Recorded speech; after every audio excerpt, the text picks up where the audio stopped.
I think I was helping the tight ends, and I must have put it in my pocket. Mike, how much confidence do you have? Lead off. He jumped right in on me. Teresa's leadoff. She sits right here. Jonathan Cyprian went in early. Any update yet on Not him? yet. We're looking at him. He was rushing off the edge and, came on a safety blitz. And so Todd and his crew are going to take a look at him and hopefully we'll see where he's at this afternoon or this evening. Sorry. I apologize, Mike. I just question about your receivers. How much confidence do you have in them? That room as constructed, knowing that Rashard's coming back soon? Yeah, Rashard is working hard. He's doing everything that we're asking him to do to get back. He's being attentive in the meetings, and he's working hard with Todd. He's working hard while the other guys are practicing, and he's on another field just trying to get ready to get back.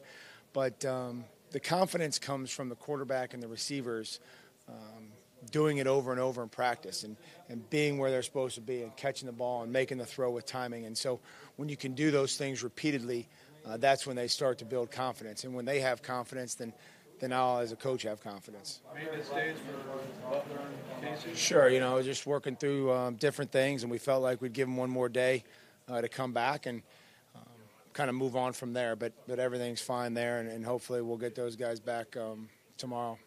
Marty said one of the main things that he's seen improve over the last several days is communication within the offense. Is that something you've seen, and is there anything in particular to see how it's grown? I think that's really critical when you play football. There's 11 guys out there. They all have a one-on-one matchup. But when you can go out there and talk to the guy next to you and help the guy next to you and make one call that could potentially help him do his job, I think that's important. And so hopefully we can continue to do that. And once we know our job well enough, that maybe we can help the guy next to us do his job by communicating. And that would go with defense and special teams as well. It's something we need to continue to work on, but there has been some improvement.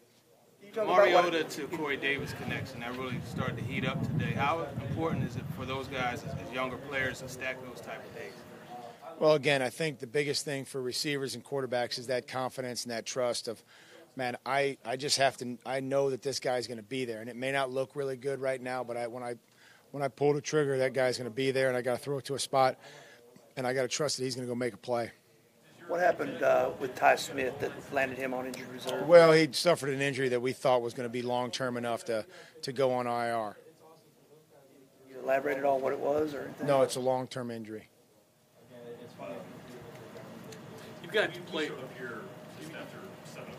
got players who are different at different positions with Derek and Dion, but at tight end, Luke kind of differentiates himself from the other guys with his sheer mass, doesn't he? Yeah, and he, I really respect him. He's a great pro. He was always in here early in off season. Saw him in here in the summer. He's pretty versatile. He helps us on special teams, helps us on fourth down. Inline blocker, can play off the ball. So, he's come in and he's a valuable member of that tight end group right now. Harold Landry's made a couple nice plays recently. You think you've liked just sort of the steps he's taken of late, just got the past couple of days, but Rackville out, kind of taking advantage there. Sure, and I think that we try to push Harold, and those vets try to push him because they know that we're going to need him. We all understand that he's going to have to play football for us and do it well.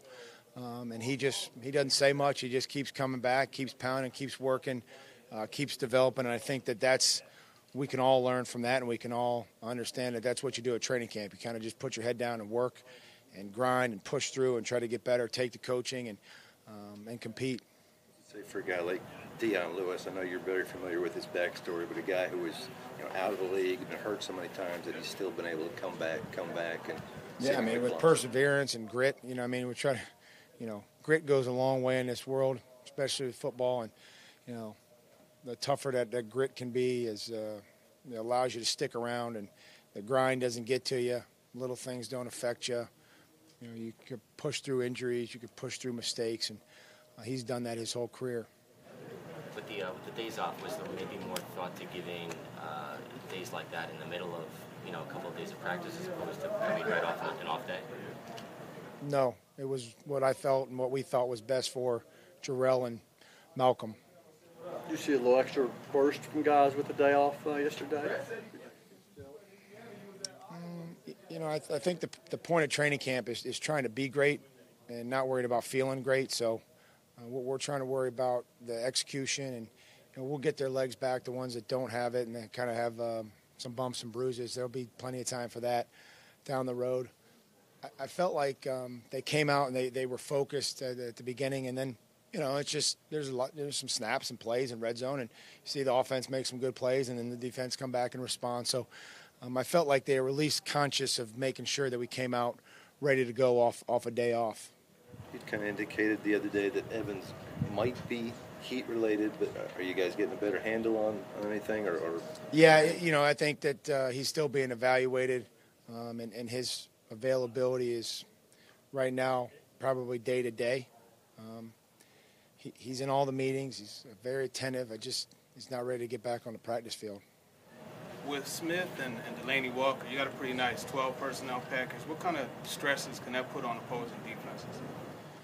Well, I think what happens is the safety has to decide, hey, I'm going to cover one tight end, and then, there may be a linebacker on another if they're playing man coverage. So they have to make a decision, which safety is going to go to which tight end, and then that would maybe leave a linebacker on one of the other ones. But, they give you some versatility.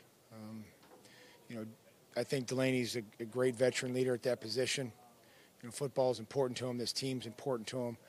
He practices hard. He works out. He's very diligent in his maintenance of his body, and he studies his play. So it's a great veteran leadership example in that group. A lot of attention's gone to Malcolm Butler. What kind of camp is Adoree Jackson having? I think that there's some good and some bad, just like Malcolm. Malcolm, it's not like Malcolm. They're just not, he's not breaking up every pass they throw his way. I mean, he's competing, and Adoree had some nice breakups today. I think he saw one down there in the red zone. So that ability to get down there and cover guys in the red zone, where they're looking for the fade or the back shoulder, it was good to see us work those things today. How important is it for you to have some of these older guys back in the building? Well, it was funny because the officials are here, and so certainly we're happy that the alumni came out and watched us practice, and I hope that they were impressed by, I guess, just their operation and the management and then the tempo and the performance that the players had. But one of the officials is here. I think it's Terry Killings, and he played here. He was a former player, and now he's an NFL official. And so as he came back, he was part of the alumni day, and he didn't even mean to be. He was just working the crew that we had for the officials. So, Timmy's always here. Timmy's been to some practices, Tim Shaw, and so it's always a great, reminder to go out there and attack every day with a purpose. And I'm glad that he continues to come around, and then the rest of those guys were here today. Some of them are kind of jealous of what the team's working in compared to what they work in. Yeah, I think that other than humidity, I don't think it was very hot, but, I'm sure there'll be days where it gets hot here, and, our guys are trying to stay in condition and stay focused. Anything else? Thanks, Coach. Appreciate it.